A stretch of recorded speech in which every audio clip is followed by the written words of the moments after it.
আরবি ভাষাটা যদি জানা থাকে যে কোনো জায়গায় চাকরি হয়। হ্যাঁ। এখন কাজও জানি না, কোনো কিছু যোগ্যতাও নাই, পরে বলবো যে কাতারে এসে এই অবস্থা। এটা তো ইংলিশও বললে- বলতে পারে না, আরবিও বলতে পারি না। নিজেকে মনে করেন নিজের মতো করে তৈরি করে নিলে তাহলে কাজ আপনার জন্য আছে। তো ভাই ভাই কিন্তু অনেক মহামূল্যবান একটা কথা বলছে যে আপনারা বাড়ির থেকে ঠিক আছে সারা বছর সারা জীবন ঘুরে ঘুরে মনে করেন হঠাৎ করে কাতারে বা অন্য কোনো দেশে আসলেন, আসার লগে লগে আপনার কাম হয়ে যাবে, এটা আপনার ধারণা খুবই কম। না, ঠিক আছে, কাতারে Experience।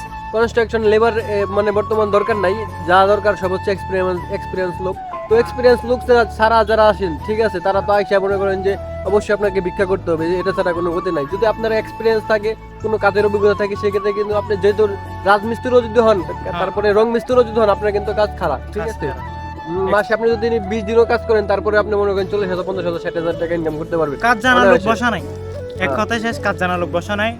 আর যারা কাজ জানে না তারা বলবে কাতারের পরিস্থিতি, অবশ্যই পরিস্থিতি আগের তুলনা নাই, হ্যাঁ। কারণ এখন তো কাজ কমে গেছে কাতারে। তো মনে করো আবার নতুন কোনো প্রজেক্ট নাই, যেগুলো আছে টিভি টাকা সবাই কাজ করতেছে যারা কাজ জানে। আর যারা কাজ জানে না তাদের এখানে ভাল লাগতেছে না, তারা চাই গুড়ি গাড়ি টাকা কামানো যায়, ঘুরিয়ে তো আর টাকা কামানো যায় না।